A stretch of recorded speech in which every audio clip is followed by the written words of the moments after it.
wujuhilladina kafarul munkar yakatuna yastuna billadina yatluna alaihim ayatina qul afa unabbiukum bisharrin min dzalikumun nar। আল্লাহ রাব্বুল আলামিন জানায় দিলেন,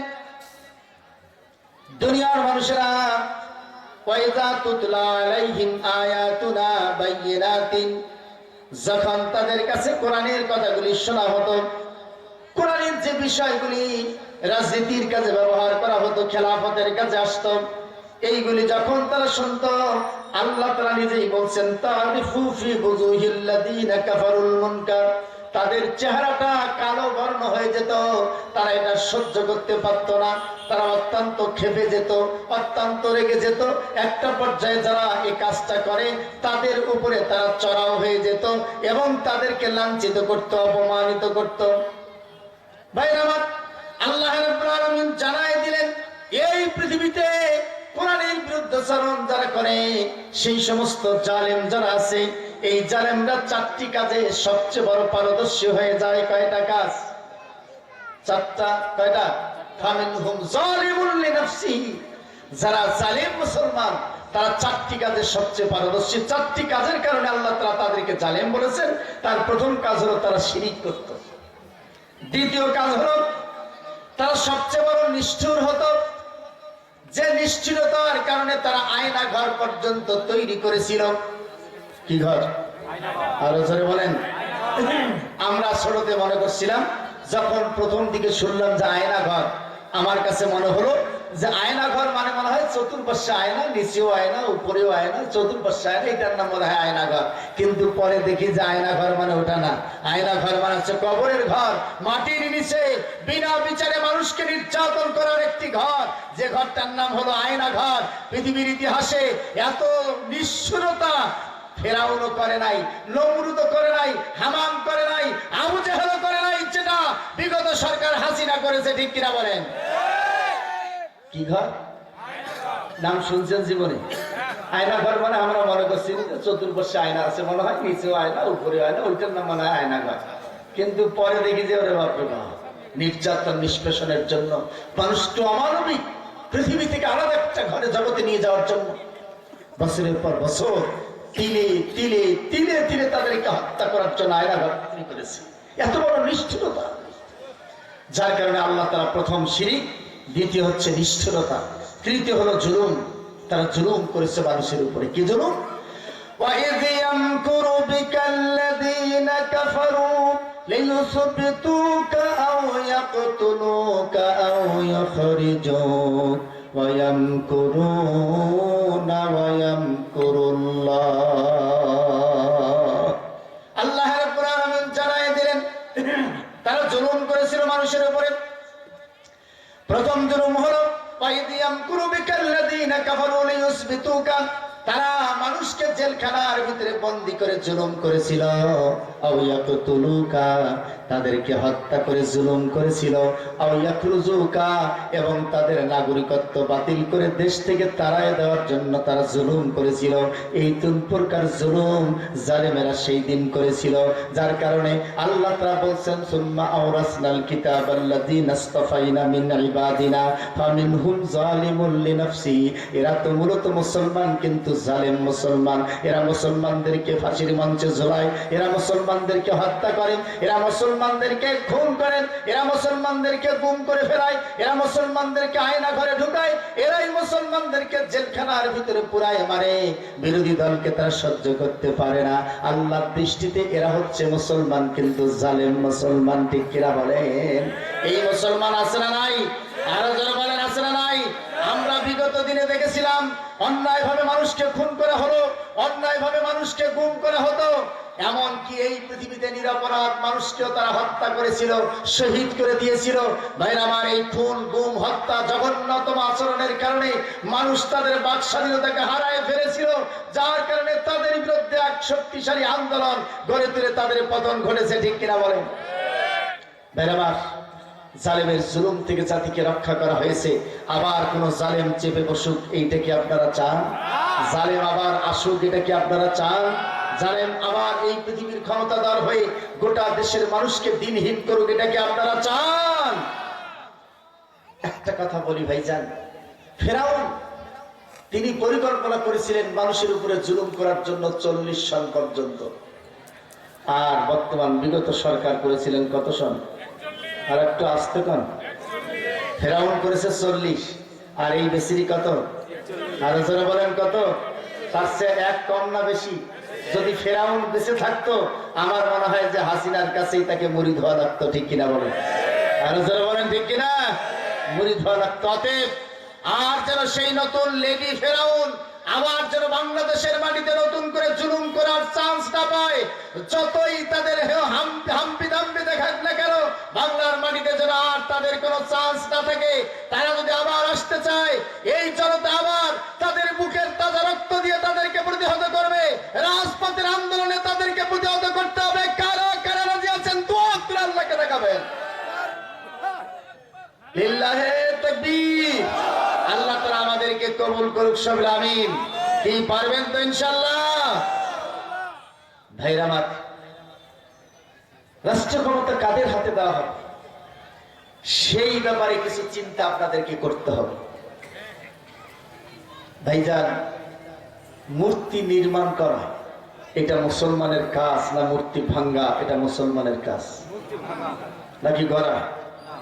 আরে দেশটাকে বরকতশূন্য করে ফেললো রে ভাই। মুসলমানের টাকা দিয়ে রাস্তায় রাস্তায় বিভিন্ন বড়ি স্বাধীনতার স্তম্ভের নামে নেতার ছবি তৈরি করেছে।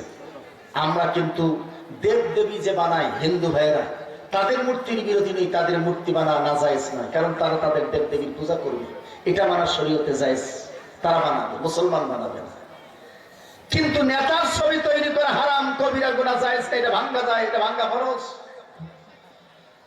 আজকে গোটা দেশের সমস্ত নেতার ছবি তৈরি করে বাংলাদেশটাকে 17 বছর যাবত বরকতহীন করে দিয়েছে। সেই হাদিসের কথা আপনাদের মনে পড়ে ভাইজান? ওই হাদিসটা আপনাদের সবার জানা, আমি আর নতুন করে হাদিসটা বলতে চাই না।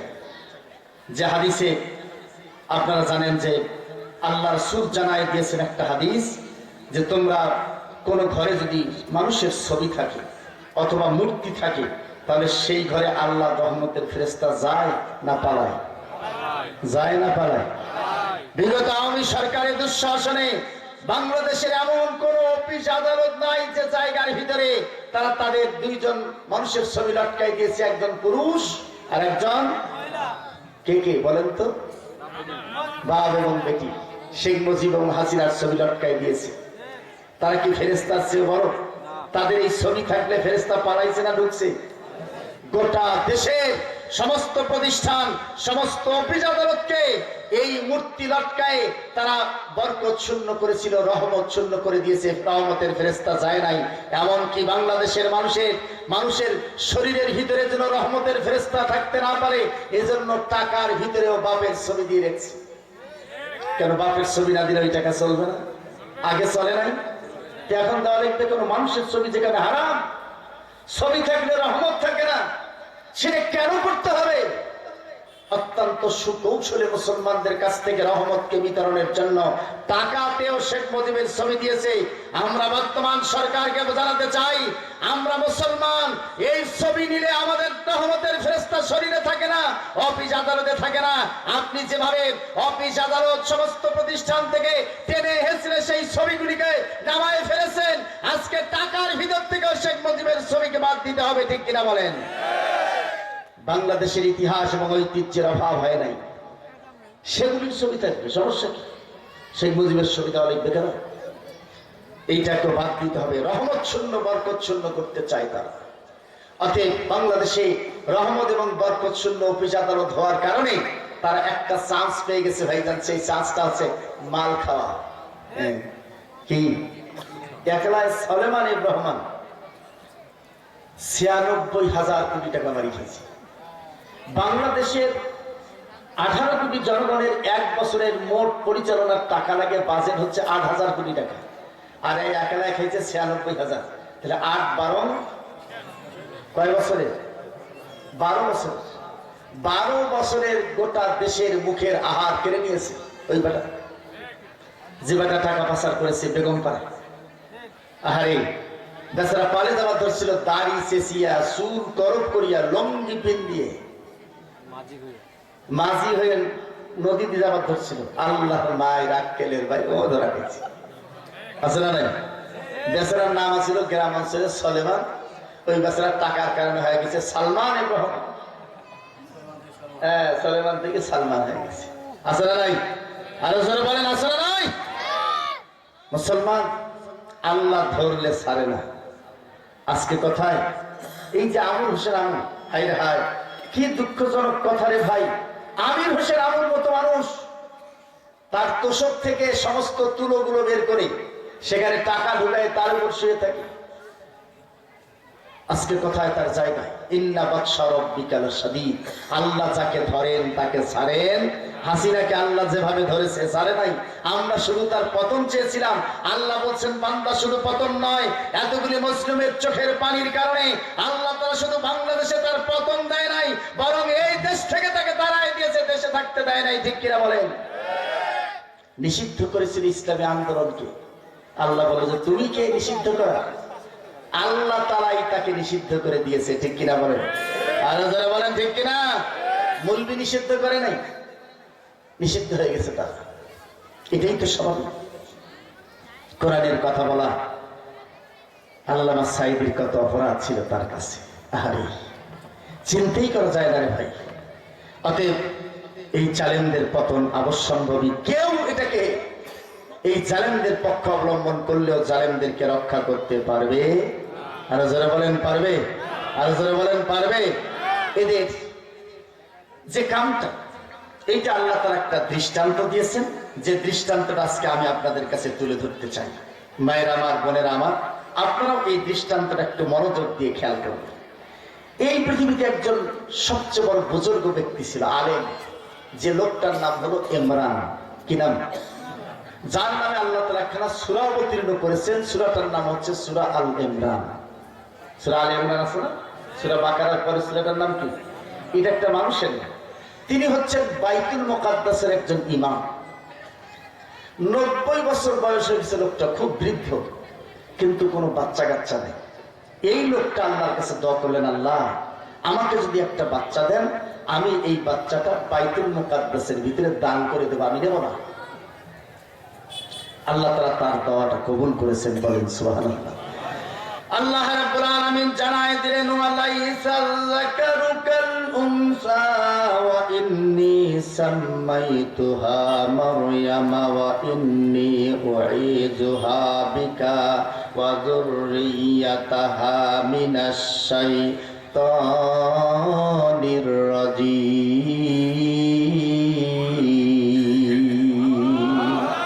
আল্লাহ রাব্বুল আলামিন জানায় দিলেন, এই মরিয়ম, তার ওই বাবার নাম হলো ইমরান।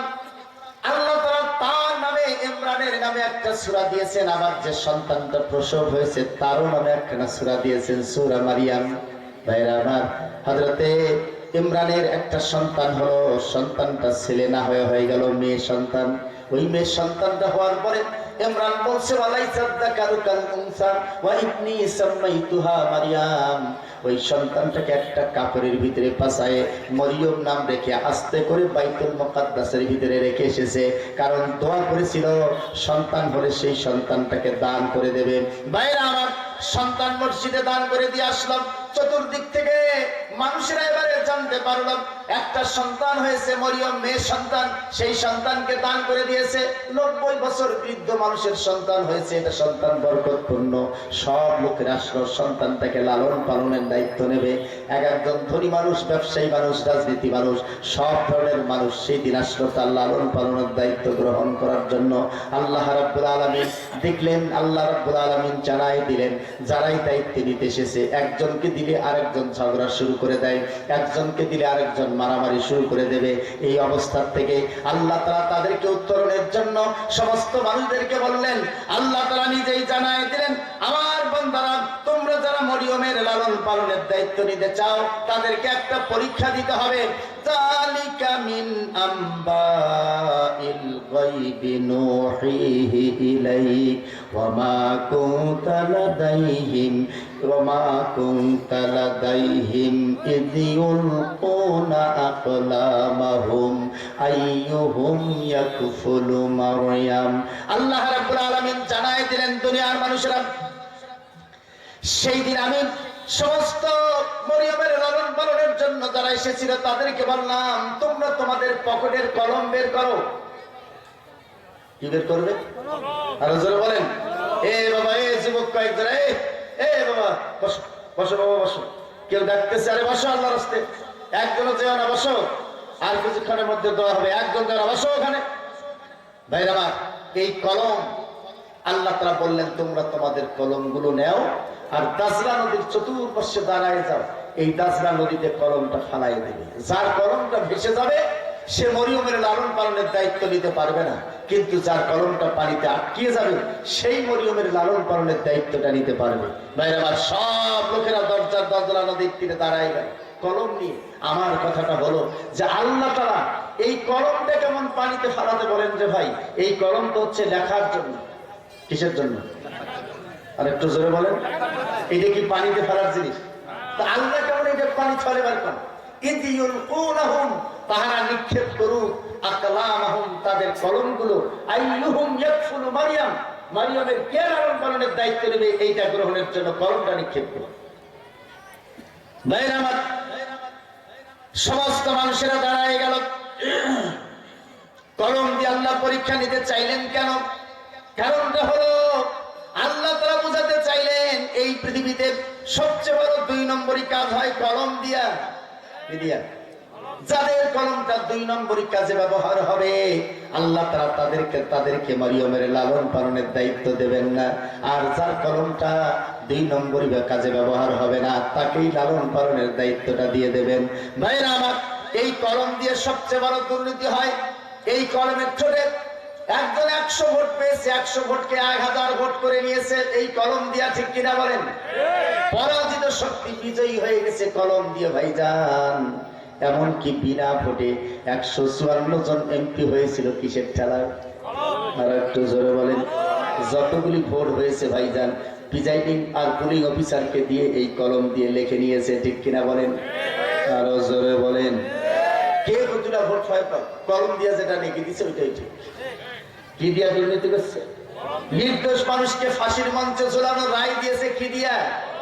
আবার দোষী মানুষকে নির্দোষ করে দলের লোক হিসেবে খালাস দিয়েছে কি দিয়া? ভাইজান, কলমের একটা ঠোঁটে লক্ষ লক্ষ টাকার অ্যালটমেন্ট মারি খেয়েছে, প্রজেক্ট মারি খেয়েছে, পুলের টাকা মারি খেয়েছে, কালভার্টের টাকা মারি খেয়েছে, সরকারি টাকা আত্মসাৎ করছে কি দিয়া? আবার একটা সিগনেচার দিয়া অফিসার বেটা ঘুষ নিয়েছে কি দিয়ে? কি দিয়ে? কলম। এই কলমের কথা আল্লাহ বলছেন ইদিয়ুলকুনা আকলামাহুম, তাদের কলমগুলি তারা নিক্ষেপ করুক। যে যত বেশি দুর্নীতি করছে তার কলম তত স্পিডে চলে যায়। যে তার চেয়ে কম করছে তার চেয়ে কম স্পিড, তার চেয়ে কম দেয় তার চেয়ে কম স্পিডে। কোন কোন কলম শুধু গড়ায় গড়ায় যায়। তার মানে দুর্নীতি বেচারা শুরু করছে, এখনো পাকা হয়ে ওঠে না। তার কলমটা শুধু গড়ায় গড়ায় যায়। একটা লোকের কলম শুধু গড়ায় নাই, সেই লোকটার নাম হলো হযরতে জাকারিয়া। কি নাম? হযরতে জাকারিয়া। আজকে দেখেন না ভাইজান, ওই যে মিনহুম মুক্তাসাদুন, মধ্যমপন্থী মুসলমানদের অবস্থাটা কি সেইটা শুনে রাখুন। মধ্যমপন্থী মুসলমানদের অবস্থাটা হলো, আমাদের দেশের কিছু এমপি মন্ত্রী আছে, কিছু অফিসার আছে যারা সারা জীবন এই কলম দিয়ে ঘুষ খেয়েছে, সুদ খেয়েছে, কলমের ঠোঁটে আত্মসাৎ করেছে। সেই লোকগুলি ভাইজান আমাদের দেশে চোর হয় সেই বেটা, যে বেটা পেটের ভোকে একটা ছাগল চুরি করছে, 2 মণ ধান চুরি করছে, মানুষের পকেটের টাকা মারি দিয়েছে, একটা গরু চুরি করে ধরে গেছে, সাইকেল এক কান্ড নিয়ে গেছে, মোবাইল পকেট থেকে ব্যাগে নিয়েছে। এই বেটাই আমাদের দেশে চোর। এক মারতে মারতে আদামারি করে থানা নিয়ে পুলিশ ওই জেলের ভিতরে দেয় আর বলে যে বেটা চোর। আর যে বেটা আজকে কলমের ঠোঁটে লক্ষ লক্ষ কোটি কোটি টাকা আত্মসাৎ করলো, ঢাকায় বাড়ি করলো, বিদেশে বাড়ি করলো, বেগমপাড়ায় বাড়ি করলো, সেই বেটা বাংলাদেশের চোর হয় না। এ বেটা হয় বাংলাদেশের নেতা, না হলে হয় অফিসার। ঠিক কিনা বলেন? আসল চোর ওই বেটাই যে বেটা কলমের ঠোঁট দিয়ে চুরি করেছে, দুর্নীতি করেছে।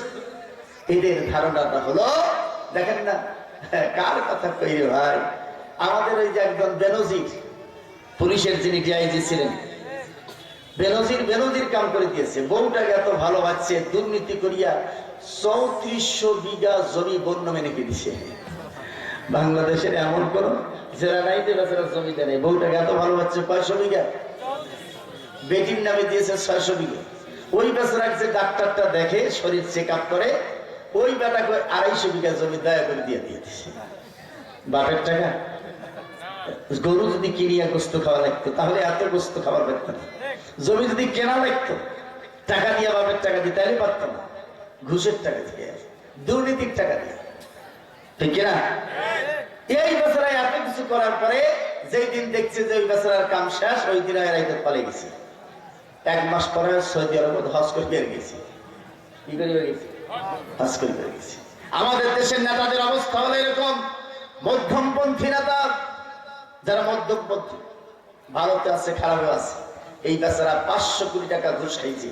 ঘুষ খেয়া শেষ বয়সে এই বেচারা গেছে হজ করিবার 5 লাখ টাকা আল্লাহ ঘুষ দিয়ে, 5 লাখ টাকা আল্লাহ ঘুষ দিয়ে হজ করিবার গেছে। খাইছে 500 কোটি টাকা। আল্লাহ মাত্র 5 লাখ টাকা দিয়ে হজ করে আসিয়া গল্প করতেছে কর্মীদের সামনে, কাছে কাবার গেলাম ধরে এই 2 হাত দিয়ে তোমাদের জন্য খুব দোয়া করেছি, আছে না? আর কর্মীরা কাছে যে গেলা কাছে, ভাই কাবা শরীফের মতো গেলাপ ধরে আমাদের জন্য 2 হাত দিয়ে দোয়া করছে, আর পাপ আছে? বেচারা গল্প করতেছে, হাজরা আসতে চুমু দেওয়া খুব কঠিন কাজ, এত ভিড় যাওয়াই যায়। তারপরে কোন ক্রমে গেইতে এক সময় চান্স পাইলাম, দুম করে হাজরা আসতে চুমা দিচ্ছি। কর্মী বাহিনীর কাছে যাক, আমার এমপি যা খাইতে সব পাপ তো মাফ হয়ে গেল। হাজরা আসতে চুমা দিলে পাপ থাকে? আরে কি ইসলাম সম্পর্কে তাদের ধারণা! কত অন্যায় করেন করো, জীবনের একবার হজ করে আসলে হয়ে যাবে। হাজি ভাইজান 500 কোটি টাকা ঘুষ খেয়া 5 লাখ টাকা আল্লাহ দিয়া যদি হজ করে এসে নিষ্পাপ হওয়া যায়, সব টাকা হালাল হয়, তাহলে এর চেয়ে সহজ ইসলাম আর কোনটা আছে? ওরা তো ওইটাই মধ্যমপন্থীরা ওই ইসলামটা বোঝে। তাদের এই বুঝটা কি ঠিক আছে? হজ হবে? আর যারা বলেন হবে, আরে মিয়া হজ করে এসে এখন সাদা পাঞ্জাবি জুব্বা গায়ে দাও, হাজিয়ানি গামছা মাথায় ঘোরাও, এত অন্যায় করে। তুমি তো একবার হজ করেছো মিয়া। আবু জেহেল তার জীবনে 40 বার হজ করেছে, আজ পর্যন্ত আবু জেহেল আলহাস আবু জেহেল হয়? আর তুমি তো একবার সারা গেলে বাদলাম নাকি? 40 বার হজ করেছে আবু জেহেল, 40 বার। আলহাস আবু জেহেল হয় না, বুঝে হয় না। আর তুমি তো মাত্র কয়েকদিন, তাতেই অসম্ভব। ভাইরা আমার খারাপ লাগছে, খারাপ লাগছে ভাইরা আমার। ওই যে হযরত মরিয়মের ব্যাপারে সমস্ত লোকদের কলমগুলি নিক্ষেপ করা হলো, নেতাদের কলমগুলি নিক্ষেপ করা হলো, সব কলমগুলি ভেসে গেল। একটা লোকের কলম তখন পর্যন্ত আটকে গেল, লোকটার নাম হলো হযরত জাকারিয়া। আল্লাহ তাআলা বললেন, ফাতাকাব্বালাহা রাব্বুহা বিকাবুলিন হাসানিন ওয়া আনবাতাহা নাবাতান হাসানা ওয়া কাফফালাহা জাকারিয়া। সেই দিন তারা সব মানুষের কলমগুলি ভেসে গেল, একটা লোকের কলম মাত্র স্থিতিশীল অবস্থায় থাকলো। সেই লোকটার নাম হলো হযরত জাকারিয়া আলাইহিস সালাতু ওয়াস সালাম। তিনি ছিলেন আল্লাহর নবী। ভাইরা আমার, সমস্ত মানুষের মাঝে হযরত জাকারিয়া যে একজন সৎ মানুষ, তিনি যে কলম দিয়ে দুর্নীতি করেন না, 2 নম্বরই করেন না, এটা আল্লাহ তাআলার কাছে প্রমাণ হয়ে গেল। ভাইজান, একটা কথা আল্লাহ তাআলা এই আয়াত থেকে জানাতে চাইলেন, দুনিয়ার মানুষেরা, আমি এই দুর্নীতিবাজ কলম দিয়ে যারা দুর্নীতি করে, এই দুর্নীতিবাজদের হাতে একটা মেয়ের দায়িত্ব তুলে দিতে চাই না, একটা মেয়ের দায়িত্ব তুলে দিতে চাই না যারা কলম দিয়ে দুর্নীতি করেছে। আর তোমরা যারা কলম দিয়ে দুর্নীতি করেছে পরীক্ষিত, তাদের হাতে একটা গোটা জাতির দায়িত্ব কেমনে তুলে দিতে চাও?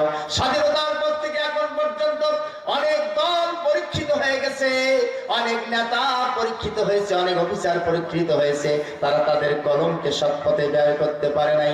অন্যায় কাজে, 2 নম্বরই কাজে তারা তাদের কলমকে ব্যয় করেছে। এই 2 নম্বরই কলম যাদের ব্যয় হয়েছে, সেই সমস্ত দল, সেই সমস্ত নেতা, সেই সমস্ত অফিসারদেরকে প্রত্যাখ্যান করা প্রত্যেকটি মুসলমানের জন্য ফরজ। ফরজ না গরজ? ফরজ না গরজ? আরো জোরে বলেন, ফরজ না গরজ? অতএব স্বাধীনতার পর থেকে এখন পর্যন্ত যারাই বাংলাদেশের মসনদে একবার ক্ষমতা এসেছে, যারা চাকরি করেছে, তাদের দিকে একটা বার তাকায় দেখেন তাদের কলমটা 1 নম্বর না 2 নম্বরে ব্যবহার হয়েছে। যারা 2 নম্বরই করেছে, কলম দিয়ে আত্মসাৎ করেছে, বাড়ি করেছে, গাড়ি করেছে, 14 গোষ্ঠীর কামাই করে নিয়েছে, ক্ষমতায় অপব্যবহার করেছে, কলম দিয়ে মানুষের উপর জুলুম করেছে, সেই সমস্ত দল ব্যক্তি নেতাকে প্রত্যাখ্যান করা প্রত্যেকটি মুসলমানের জন্য ফরজ। এই ফরজ আদায়ের জন্য তাদেরকে প্রত্যাখ্যান করতে কারা কারা রাজি আছেন? দুহাত তুলে আল্লাহকে দেখাবেন।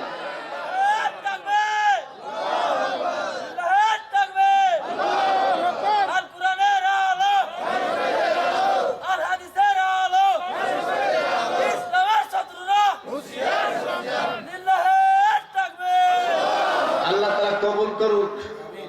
আরেকটু জোরে বলেন আমিন। ভাইরা আমার, বাংলাদেশে এটা পরীক্ষিত হয়ে গেছে, পরীক্ষা হয়েছে কিনা? আরো জোরে বলেন হয়েছে কিনা? কিন্তু বাংলাদেশে এটাও পরীক্ষা হয়েছে। অনেকে বলতে পারেন যে হুজুর 2 নম্বরই ছাড়া কি ইলাকাম করা যায়? আছে না কিছু লোক? আছে না নাই?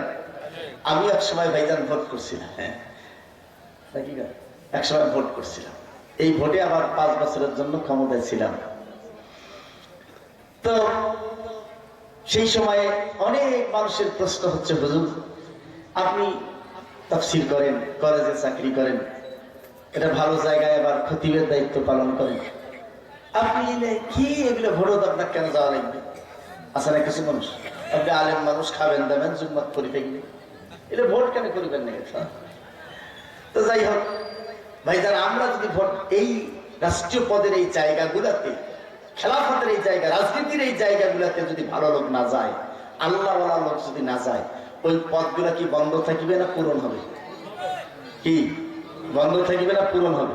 তা আল্লাহওয়ালা তোমরা যদি ভাই এটা না যান, তোরা তো শয়তানওয়ালা দ্বারাই পূরণ হবে, এটাই তো স্বাভাবিক। আল্লাহওয়ালা যাবেন না তো শয়তানওয়ালাই তো যাবে। শয়তানওয়ালা বন্ধ করতে গেলে তো আল্লাহওয়ালাকে যেতে হবে। কিছু মানুষের চিন্তা হলো যে আমাদের ভোটও লাগে না, লোটও লাগে না, তাদের আরেক চিন্তা ধরে বসে আছে। এরা হচ্ছে মধ্যমপন্থী। ফামিনহুম মুকতাসিদুন। এরা কি পন্থী? আরো জোরে বলেন, কি পন্থী? মধ্যমপন্থী।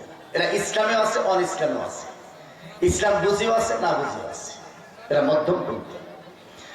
আল্লাহ তাআলা বললেন, কাইফা ইয়াহদিল্লাহু কওমান কাফারু বাদা ঈমানিহিম ওয়া শাহিদু আন্নার রাসূলু হাক্কুন ওয়া জাআহুমুল বায়্যিনাত।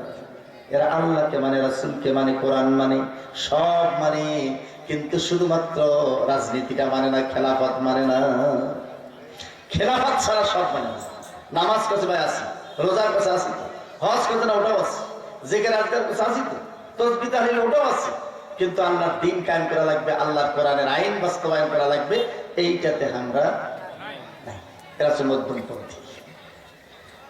এই লোকের সংখ্যাও কম না, এরা মুক্তাসিদুন। কয়টা দল? 3টা। কয়টা? একটা জালেম, একটা মধ্যমপন্থী, আর একটা কি সাবিকুন বিল খায়রাত। ভাইরা আমার, আজকে আমাদের মাতৃভূমি বাংলাদেশে ঘুষ দুর্নীতি না করে, কলমের ঠোঁটে চুরি না করে ওদের দেশ চালা যায়। 2 জন মন্ত্রী তার বরিষ্ঠ প্রমাণ বাংলাদেশে রেখে গেছেন, মতিউর রহমান নিজামী, আলী আহসান মোহাম্মদ মুজাহিদ। এই 2 জন 5 বছর যাবত 2টা মন্ত্রণালয়ের দায়িত্বে ছিল। 1 টাকার দুর্নীতি অনুবীক্ষণ যন্ত্র দিয়ে বের করতে পারে, কিন্তু তাদেরকে ফাঁসির মঞ্চে চলতে হয়েছে।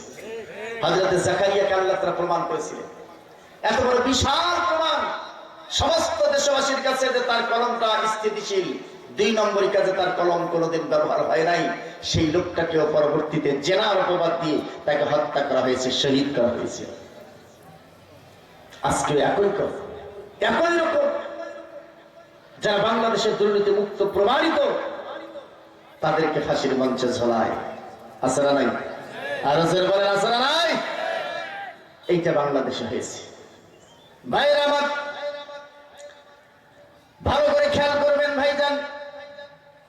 আল্লাহ রাব্বুল আলামিন জানাই দিলেন, ওয়া তিলকাল আইয়ামু নুদাবিলুহা বাইনান নাস।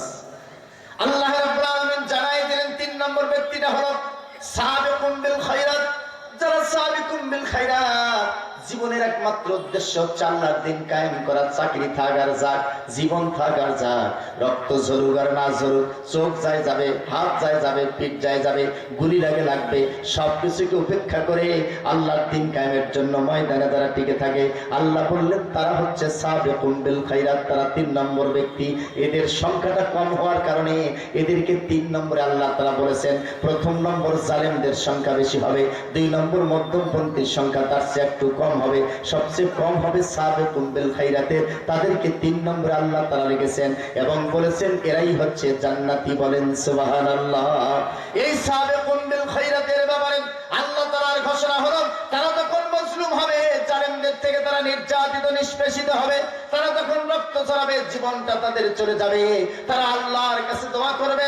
ওয়াত্তাকি দাওয়াতুল মাজলুম, আল্লাহ রাসূল বলেছেন হাদিসে কুদসির ভিতরে আল্লাহ তাআলা নিজেই ঘোষণা দিলেন, আমার বান্দারা যখন চোখের পানি ফেলায়, আয়না ঘর থেকে আমার কাছে দোয়া করে, ওই কারাগারের কঠিন প্রকষ্ট থেকে দোয়া করে, যখন জেলখানার কঠিন আবরণ থেকে, জেলখানার ভিতর থেকে আমার দরবারে এই মজলুমরা দোয়া করে, যখন ফাঁসির মঞ্চে ঝোলার সময় দোয়া করতে করতে আমার কাছে চলে যায়, বিচারটা আমাকে দিয়ে দেয়। যখন এই মজলুমেরা গুম হওয়ার আগে আল্লাহর কাছে চোখের পানি ফেলে দোয়া করতে থাকে, আল্লাহ রাব্বুল আলামিন জানায় দিলেন সাবিকুম বিল খায়রাত যখন আমার কাছে দোয়া করে, আমার আরশ আমার কাছে এবং ওই বান্দার কাছে, এই 2 জায়গার ভিতরে তার দোয়া কবুল হওয়ার জন্য আর কোনো থাকে না, বাধা থাকে না। ওয়াত্তাকি দাওয়াতাল মাজলুম ফাইন্না বাইনাকা ওয়া বাইনাল্লাহি লা হিজাবুন, আল্লাহ এবং ওই মানুষের মাঝে, ওই মুসলিমের মাঝে কোনো হিজাব থাকে না, পর্দা থাকে না, সরাসরি আল্লাহ তাআলা তা কবুল করে নেয়। আল্লাহ রাব্বুল আলামিন জানায় দিলেন মুসলিমদের এই দোয়া একখানে যখন ফাইলিং হতে থাকে, ফাইলিং হতে হতে এই মুসলিমদের দোয়ার বরকতে ওয়া নুরিদু আন নামুন্না আলাল্লাযীনা ইসতুদঈফু ফিল আরদি ওয়া নাজআলাহুম আইম্মাতাও ওয়া নাজআলাহুমুল ওয়ারিসিন।